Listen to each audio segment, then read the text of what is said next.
તે મેમરી વિશે આપણે ઘણી બધી વાતચીત કરતા હતા. મેમરી રિલેટેડ જે કાંઈ પણ છે આપણે એક્ટિવિટી, પછી એની અંદર જે કાંઈ પણ આપણે શું આવે તો કે એનો ડાયાગ્રામ, પછી એનો હાયરાર્ચી સ્ટ્રક્ચર, બરાબર, એની વિશે આપણે પણ ઘણી બધી વાતચીત કરેલી હતી. તેમાં પીપીટી પણ એટલે કે પ્રેઝન્ટેશન જે સ્લાઇડ છે એ પણ સેન્ડ કરેલી હતી. નેક્સ્ટ જે આજે આપણે હવે સ્ટડી કરશું એના માટેની જે સ્લાઇડ શેર છે એ હું કરું છું.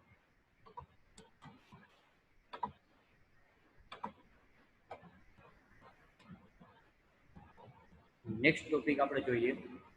ઘણીવાર પૂછાય છે એક્ઝામમાં, explain in detail memory management unit. બરાબર, મેમરી મેનેજમેન્ટ યુનિટ જે છે એ એક્સપ્લેન કરવાનું કહી તો ત્યારે તમારે કેટલું એક્સપ્લેન કરવું અને કયો ડાયાગ્રામ ડ્રો કરવો. તો ચલો જોઈએ આજનો જે ક્વેશ્ચન છે એ. The part of the OS that deals with main memory is called memory management unit. બરાબર, એવો પાર્ટ ઓપરેટિંગ સિસ્ટમનો કે જે ડીલ કરે કોની સાથે? મેઇન મેમરી સાથે, એટલે કે આપણી રેમ સાથે. બરાબર, જે રેમ આપણે ઇન્સ્ટોલ કરેલી હશે કોમ્પ્યુટર સિસ્ટમમાં, એની અંદર પણ કાંઈક લોજિકલ એડ્રેસ, ફિઝિકલ એડ્રેસ હશે. જેમાં આપણે અગાઉ જે વાત કરી એટલે કે પ્રીવિયસ સેશનમાં કે difference between logical address versus physical address. 2 દિવસ પહેલાં આપણે વાત કરેલી હતી. મેં કીધું હતું તમને બધાને કે ખાસ તમે જે ડિફરન્સ છે એ રીડ કરો. બરાબર, તમે રીડ કરેલો હશે તો તમને આરામથી ખબર પડશે કે લોજિકલ એડ્રેસ, ફિઝિકલ એડ્રેસ વચ્ચે શું ડિફરન્સ છે. કદાચ એક્ઝામમાં પણ પૂછાય તો કેટલા પોઈન્ટ લખવા અને એ બેનું અન્ડરસ્ટેન્ડિંગ શું થાય. રેડી, તો તમને જે છે એ મેં કીધું હતું કે યાદ રાખજો. તેમ છતાં હજી જો કોઈ ન જોયો હોય તો પણ તમે લોકો એ જે છે રિવાઇઝ કરી શકો છો. આપણે આ યુનિટની અંદર જે છે એ આવી રીતે જે એડ્રેસિંગ હશે અથવા તો મેમરી રિલેટેડ કંઈક વર્ક હશે, લોજિકલ એડ્રેસ, ફિઝિકલ એડ્રેસ, એવું ઘણી બધી વાર આપણે સાંભળતા રહીશું. તો એવું ન થવું જોઈએ કે નથી આવડતું અથવા તો નો રીડ કરેલું હોય તો એવું ન થવું જોઈએ. ખાસ તમે ડેલીના ડેલી જે ક્વેશ્ચન જે છે, અમુક ક્વેશ્ચન ખાસ સાવ નાના હોય છે, અમુક ક્વેશ્ચન જરાક મોટા હોય છે. તો એના રિલેટેડ તમે કાંઈ પણ જે છે એ તમે એક્ટિવિટી તમારી સ્ટાર્ટ રાખો. બરાબર, રીડિંગ જે છે તમારી બુક જે છે એ કમ્પ્લીટ કરો તોય પણ તમને આઈડિયા આવી જાય કે આપણે શું શું સ્ટડી કરીએ છીએ. બરાબર, તો એવો પાર્ટ ઓપરેટિંગ સિસ્ટમનો કે જે ડીલ કરે મેમરી એટલે કે મેઇન મેમરી સાથે, એવા પાર્ટને શું કહેવાય? મેમરી મેનેજર પણ તમે કહી શકો અથવા તો એમએમયુ એટલે કે મેમરી મેનેજમેન્ટ યુનિટ. રેડી, તો એ પણ તમે કહી શકો. હવે ડાયાગ્રામ આપેલો છે. ડાયાગ્રામમાં શું આપેલું છે તો હું ઝીરો લઈ જવાની ટ્રાય કરું છું. એમએમયુ એટલે કે આ જે વચ્ચે જે છે એ શું છે તો કે મેમરી મેનેજમેન્ટ યુનિટ. રેડી, અહીંયા આ સાઈડ શું છે તો કે સીપીયુ, આ સાઈડ શું છે મેમરી એટલે કે આપણી મેઇન મેમરી. રેડી, તો જે એવો પાર્ટ ઓપરેટિંગ સિસ્ટમનો કે જે ડીલ કરે આપણી મેઇન મેમરી સાથે, એટલે કે જે સીપીયુ જે છે સેન્ટ્રલ પ્રોસેસિંગ યુનિટ, એને કાંઈક એડ્રેસિંગની જરૂર હશે. બરોબર, અને એ એડ્રેસિંગ પ્લસ જે છે એ મેઇન મેમરીમાં સેવ કરતું હશે. તો એનું કાંઈક એડ્રેસ જે છે સીપીયુમાં કાંઈક એની રીતે કાંઈક અલગ હશે. એનું લોજિકલ એડ્રેસ જે જગ્યાએથી ડેટા આવે છે, ફેચ થાય છે એ, અને જે મેઇન મેમરીમાં સેવ થાય છે એનું પણ કંઈક એનું એડ્રેસિંગ પણ અલગ હશે. એટલે કે લોકેશનનું શું થઈ જાય છે? રિલોકેશન. બરોબર, એ રિલોકેશન જે છે એ બ્લોકનો આઈડી એ રેન્ડમલી જે છે એ મેઇન મેમરી એની અંદર એ લોકો ઇન્સર્ટ કરતા હોય છે. આપણે અહીંયા એક ફોર એક્ઝામ્પલ તરીકે શું લીધું છે તો કઈ સીપીયુમાંથી લોજિકલ એડ્રેસ ફોર એક્ઝામ્પલ આવે છે 346, એટલે કે 346 એની ઈ બ્લોક ઉપર જે ડેટા હોય, બરોબર, એ ડેટા એને જોઈ છે, ફેચ કરવો છે. તો 346 ઉપર જે મેઇન ડેટા છે એ મેઇન મેમરીમાં કયો હશે તો એના માટેના રિલોકેશન એડ્રેસ જે છે એ મેઇન મેમરી મેનેજમેન્ટ યુનિટ છે એ આખું મેનેજ કરતું હોય છે. તો ફોર એક્ઝામ્પલ તરીકે રિલોકેશન જે છે એ 15,000 છે. તો આપણે જે મેઇન મેમરીમાં આપણો જે ડેટા છે એ કેટલા ઉપર હશે તો કોઈ 15,000 પ્લસ 346 એટલે કે 15,346, 15,346. રેડી, તો એ મેઇન મેમરીમાં આવી રીતે જે છે કાઉન્ટિંગ થાય, જેને શું કહેવાય ફિઝિકલ એડ્રેસ. બરોબર, જે મેઇન મેમરીનું એડ્રેસ હોય, મેમરી મેનેજમેન્ટ યુનિટનું જે કાંઈ પણ લોકેશન હોય અને લોજિકલ એડ્રેસનું લોકેશન હોય, એ બેનું આપણે શું કરવાનું છે, અહીંયા શું આપેલું છે પ્લસ. પ્લસ મતલબ એડિશન. બરાબર, એ આપણો કયો બ્લોક આવશે, મેઇન મેમરીનો બ્લોક આવી જશે. કે આપણે ડિફરન્સમાં પણ જોયું હતું કે લોજિકલ એડ્રેસિંગ અને ફિઝિકલ એડ્રેસિંગ એટલે કે એન્ટાયર આખી મેમરીનું લોકેશન થાય. ફિઝિકલ એડ્રેસ એટલે કે આપણી જે મેઇન મેમરી છે એ આખી એન્ટાયર મેમરીનું આપણે કાઉન્ટ કરવું પડે. જ્યારે લોજિકલ એડ્રેસ એટલે કે એક ખાલી એકાદી પ્રોસેસ અથવા તો જે તે પ્રોગ્રામ એના રિલેટેડનું એડ્રેસ હોય, એમાં આખી મેમરી જે છે એનો આખો એન્ટાયર ફિઝિકલ મેમરી જે છે એ કવર અપ થાય નહીં. બરોબર, તો ડાયાગ્રામ જે છે એ ડિસ્ક્રિપ્શન તમને જે આ ડાયાગ્રામ જેમ આપેલો છે એવી રીતે જ તમારે ડ્રો કરવાનો થાય, એમાં જરાય મિસ્ટેક ન કરો. નેક્સ્ટ આપણે જોઈએ એના સ્ટેટમેન્ટ. તો main goal of the MMU એટલે એમએમયુ એટલે કે memory management unit. MMU is efficiently utilize the main memory among various simultaneously executing process. જે મેઇન મેમરી જે છે એટલે કે આપણું રેમ, એનો મેઇન ગોલ શું હોય, તો કંઈ ઘણા બધા આપણી એક સાથે પ્રોગ્રામ વર્ક કરે છે, એનું મેમરી યુટિલાઇઝેશન કરવાનું કામ શું હોય, મેઇન હોય આપણું રેમનું. બરોબર, તો કે રેમ આપણે જે પ્રોગ્રામ સ્ટાર્ટ કરીએ, ફોર એક્ઝામ્પલ તરીકે આપણે અત્યારે ઝૂમમાં મીટિંગ કવર અપ કરી છે, સાઈડમાં બ્રાઉઝરમાં કંઈક આપણે ઇન્ફોર્મેશન જે છે એ હોય છે. બરોબર, પછી આપણે આ સ્લાઇડ શેરિંગ કરીએ છીએ, તો આ બધું શું થયું, તો કંઈ સાયમલ્ટેનિયસલી એક્ઝિક્યુટિંગ પ્રોસેસ અથવા તો પ્રોગ્રામ એવું તમે કહી શકો. સાયમલ્ટેનિયસલી એટલે કોનકરન્ટલી એવું એનું મિનિંગ થાય, એટલે કે એક સાથે. એટલે એક સાથે એક કરતાં વધારે જેટલી પ્રોસેસ હોય એને મેમરી યુટિલાઇઝેશન કરવું એફિશિયન્ટલી, તો એ કોનું કામ હોય, તો કંઈ મેઇન મેમરીનું. એટલે કે એમએમયુ મેઇન મેમરી હવે આપણે જ્યારે જ્યારે યુઝ કરશું એટલે એની અંદર શું આવશે, એમએમયુ એટલે કે મેમરી મેનેજમેન્ટ યુનિટ. તો એ યુનિટનું વર્ક શું હોય, તો કે એફિશિયન્ટલી યુટિલાઇઝ કરવાનું મેઇન મેમરીને. The main function of MMU is below. MMU ના મેઇન ફંક્શન ક્યાં ક્યાં હોય છે, તો એમાં જોઈએ. ફર્સ્ટ આવે છે ફેચ. ફેચનો મતલબ શું થાય, તો કે it should determine when to move information from disk to main memory. એ ડિટરમાઇન એટલે કે એવી રીતે એ જે ડિસ્ક્રાઇબ કરે, દર્શાવે કે ક્યારે આપણે ઇન્ફોર્મેશન છે એ મૂવ કરશું, કઈ જગ્યાએથી, તો કઈ ડિસ્કથી મેઇન મેમરી. રેડી, ડિસ્કમાંથી મેઇન મેમરીમાં મારે ઇન્ફોર્મેશન જાતી હોય એને શું કહેવાય, ફેચિંગ કર્યું કહેવાય.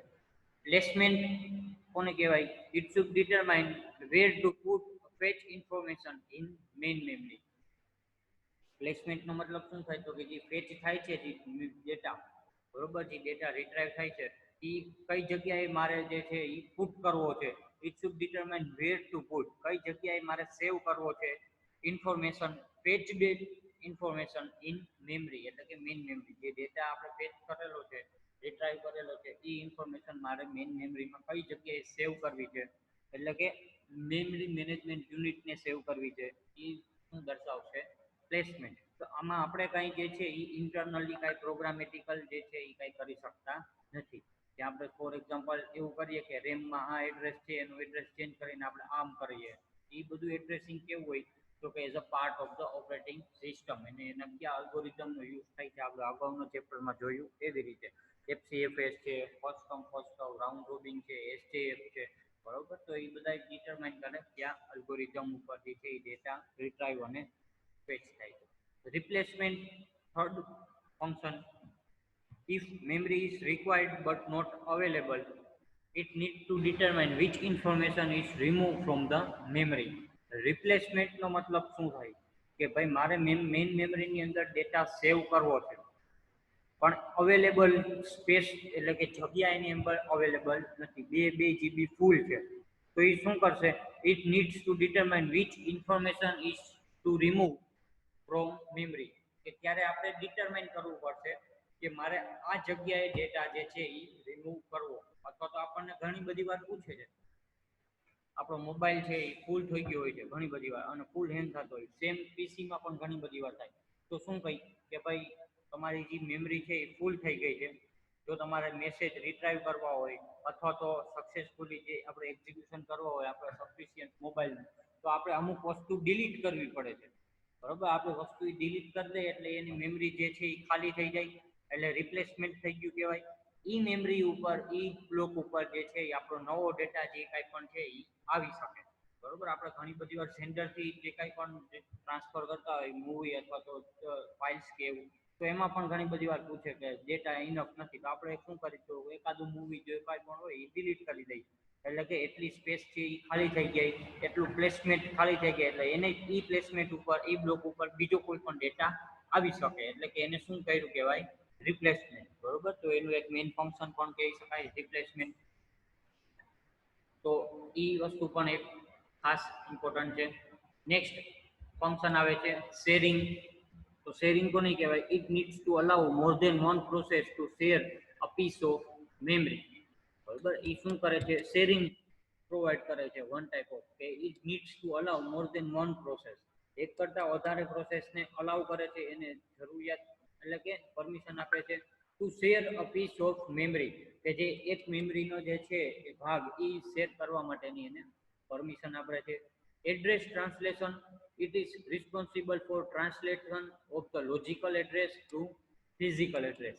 એડ્રેસ ટ્રાન્સલેશન એટલે કે લોજિકલ એડ્રેસ આપણું કંઈક અલગ હશે, ફિઝિકલ એડ્રેસ આપણું કંઈક અલગ થયું, તો એ જે ટ્રાન્સલેશન કરે છે, એ જે ટ્રાન્સલેટ થાય છે, આપણે અગાઉ ડિફરન્સમાં પણ જોયું. બરોબર, જે આ ટ્રાન્સલેટ થાય છે એને શું કહેવાય, address translation. And last one is protection.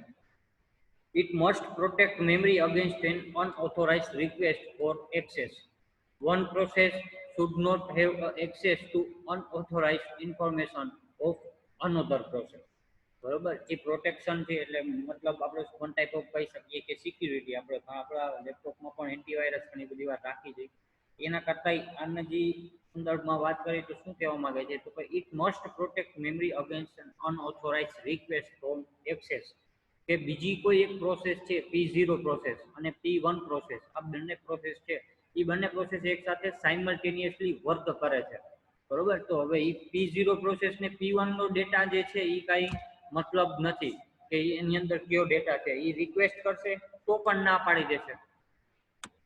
Ready, જો શેરિંગ હશે તો એ અલગ વસ્તુ હશે, બટ રિક્વેસ્ટ કરશે તો પણ શું કહેશે, ના પાડી દેશે કે ભાઈ જે છે એ તમે રિક્વેસ્ટ કરેલી છે એ ડેટા છે એ કેવો છે, તો ભાઈ પ્રાઇવેટ, આપણે એનો યુઝ કરી શકીએ નહીં, એટલે કે વન ટાઈપ ઓફ શું થઈ ગયું, તો ભાઈ protection. One process should not have access, એક પ્રોસેસ છે એ એક્સેસ કરી શકે નહીં to unauthorise information of another process, એટલે કે બીજી પ્રોસેસ જે કાંઈ પણ વર્ક કરે છે, રનિંગ થાય છે, તેની ઇન્ફોર્મેશન જે છે એ કોઈ બીજી પ્રોસેસ એ ઇન્ફોર્મેશન છે એ ઓથોરાઇઝ કરી શકે નહીં. તો આ હતા મેઇન ફંક્શન, એટલે કે fetch, replacement, placement, sharing, address translation અને પ્રોટેક્શન. બરોબર, અને જે મેઇન મેમરી એટલે કે મેમરી મેનેજમેન્ટ યુનિટ પૂછાય તો આ તમારે ડાયાગ્રામ એક વ્યવસ્થિત રીતે સરખાએ ડ્રો કરવાનું, અને એક એની ડેફિનેશન છે, it is a part of OS that deals with main memory is called memory management unit. એક ઈ ડેફિનેશન જે છે એ ખાસ તમારે લખવાની થશે. એક નેક્સ્ટ ક્વેશ્ચન જે જોઈ, રાઇટ, ઘણીવાર પૂછાય કે write a goals of memory allocation. બરોબર, આપણે મેમરી અલોકેશન કરી જોઈએ, એટલે કે ઓપરેટિંગ સિસ્ટમ કરતું હશે મેમરી અલોકેશન. આપણે ડેટા આપણને શું કે એક ફાઇલ બનાવી વર્ડની અથવા તો એક પ્રેઝન્ટેશન બનાવ્યું, પછી આપણે એને સેવ કરી દઈએ, એટલે આપણને શું આવી જાય મેસેજ કે સેવ સક્સેસફુલી, ઘણી બધી વાર. બરોબર, પણ એ આપણને એવું દેખાય પણ આપણા કોમ્પ્યુટર સિસ્ટમમાં ક્યાંક તો એ ડેટા સેવ રહેતો હોય છે. રેડી, એ મેમરીની અંદર કાંઈક તો અલોકેશન, ડીએલોકેશન એટલે કે ઇન્સર્ટ આપણો ડેટા થાય, ડેટા ડિલીટ થતો હશે, તો એના માટે શું મેથડ આવે, તો કે મેમરી અલોકેશન. અને એના આપણે ઘણા બધા ટાઈપ્સ પણ જોવાના છે, જે આપણે આગળ જોશું. પણ જે છે મેમરી અલોકેશનનો ગોલ્સ એ એક બે વાર પૂછાય અથવા તો 2 માર્ક્સમાં પૂછાય તો તમે લખી શકો. જેમાં શું આવે છે, હાઈ યુટિલાઇઝેશન, એની અંદર શું આપણે લખી શકીએ, તો ભાઈ maximum possible memory should B utilise. આપણો મેઇન ગોલ શું હોવો જોઈએ કે ભાઈ આપણી 4 જીબીની મેમરી છે અથવા તો 500 જીબીની મેમરી છે, હાર્ડ ડિસ્ક છે, અથવા તો 2 જીબીની મેમરી છે, એ બે જીબીની મેક્સિમમ પોસિબિલિટી થઈ જાય કે યુટિલાઇઝ થઈ જાય. અત્યારે એવી રીતે જ થાય છે, એમાં કાંઈ પ્રોબ્લેમ નથી. બરોબર, no any single piece of memory should be vested.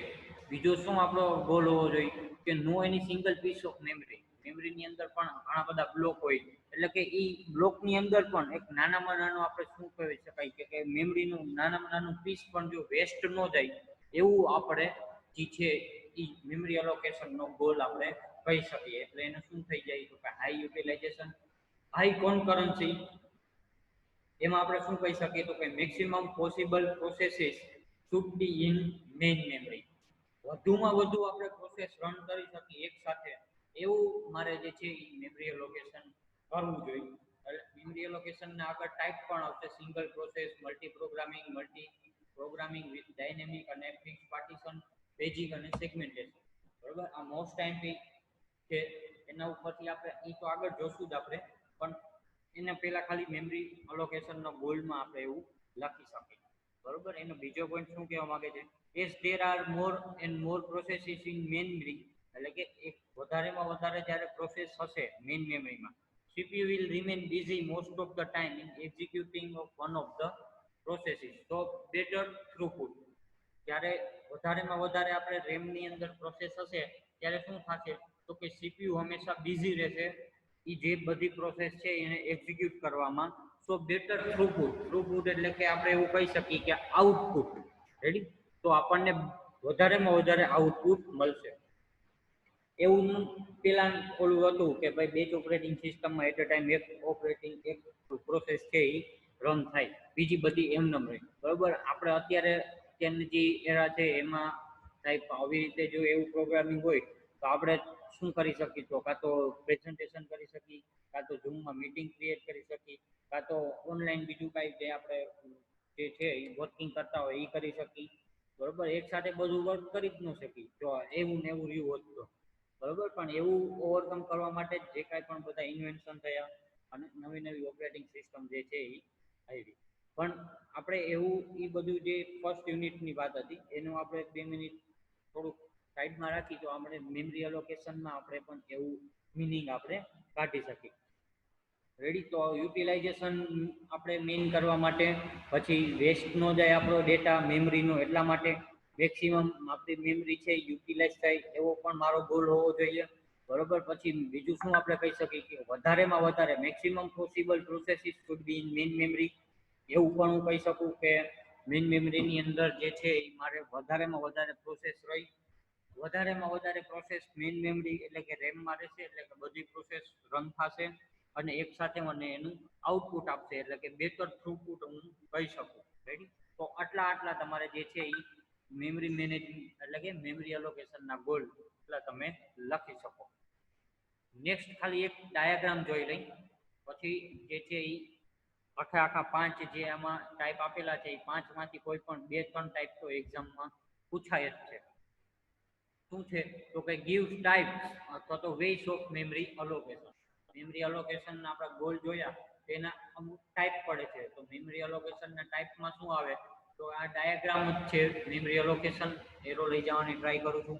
A 2 પાર્ટમાં divide થાય છે, એક તો ફર્સ્ટ પાર્ટ, બીજો છે સેકન્ડ પાર્ટ. તો રેડી, ફર્સ્ટ પાર્ટમાં શું આવે તો કંઈ કન્ટિગ્યુઅસ મેમરી એલોકેશન. બીજા પાર્ટમાં શું આવે તો કંઈ non contiguous memory allocation. કન્ટિગ્યુઅસ memory અલોકેશનમાં ક્યાં ફર્ધર ડિવાઇડેડ ઇન્ટુ 3 પાર્ટ, પાછા 3 પાર્ટમાં ડિવાઈડ થાય છે. ફર્સ્ટ સિંગલ પ્રોસેસર એટલે કે single process monitor, second multi programming with fix partition, third multi programming with dynamic partition. Ready, આ 3 શેમાં આવે છે તો કઈ કન્ટિગ્યુઅસ મેમરી એલોકેશનમાં. Non contiguous memory allocation further divided into 2 part. First one is paging, second one is segmentation. બરોબર, હવે આ કન્ટિગ્યુઅસ મેમરી એલોકેશન શું છે, નોન કન્ટિગ્યુઅસ મેમરી એલોકેશન શું છે. કન્ટિગ્યુઅસમાં આ 3 ટાઈપ આવે અને નોન કન્ટિગ્યુઅસમાં આ 2 ટાઈપ આવે. એ ઇન ડિટેલ આપણે જે નેક્સ્ટ સેશન હશે એમાં જોશું, કારણ કે આના માટે ઘણો બધો ટાઈમ જોશે આપણને. એટલા માટે ખાલી અત્યારે આ ડાયાગ્રામ યાદ રહી, 2 માર્ક્સમાં પૂછાય કદાચ કે ડ્રો કરો અથવા તો વોટ ઇઝ મેમરી એલોકેશન. બરોબર, તો એમાં તમારે આ ડાયાગ્રામ ખાલી લખવાનો થાય 2 માર્ક્સમાં. રેડી, તો આજના સેશનમાં આપણે શું જોયું તો કે મેમરી મેનેજમેન્ટ યુનિટ ખાસ કોને કહેવાય અને એના ફંક્શન, એટલે કે fetch, placement, replacement, sharing, address translation and protection. અને ગોલ્સ ઓફ મેમરી અલોકેશનમાં હાઈ યુટિલાઇઝેશન, હાઈ કોનકરન્સી, એમાં મેક્સિમમ આપણી મેમરી યુટિલાઇઝ થઈ જાય, કાંઈ વેસ્ટ ન જાય. પછી વધારેમાં વધારે એટલે કે maximum possible processes should be in main memory. પછી બધી એક સાથે વર્ક કરતા હોય એટલે બેટર થ્રુપુટ.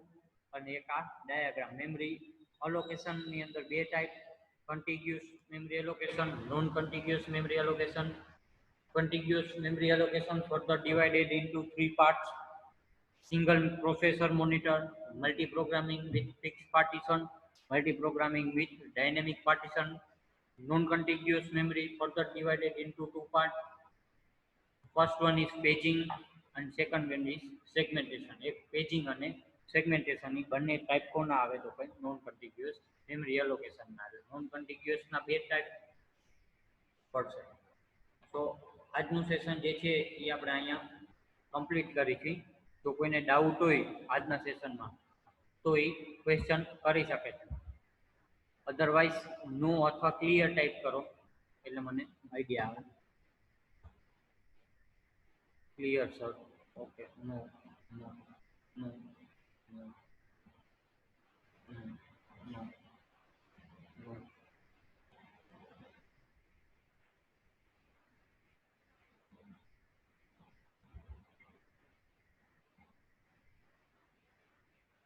જેમ બીજા બધા ફેકલ્ટી પણ તમને ઘણી બધી વાર કહેતા હોય છે, બરોબર, વારે ઘડિયા એકને એક વસ્તુ ન કહેવી પડે. ઘણા બધા જે છે એ ક્લિયર અને નો ટાઈપ કરે છે, પણ બીજા બધા પણ રિસ્પોન્સ ખાસ આપે. રેડી.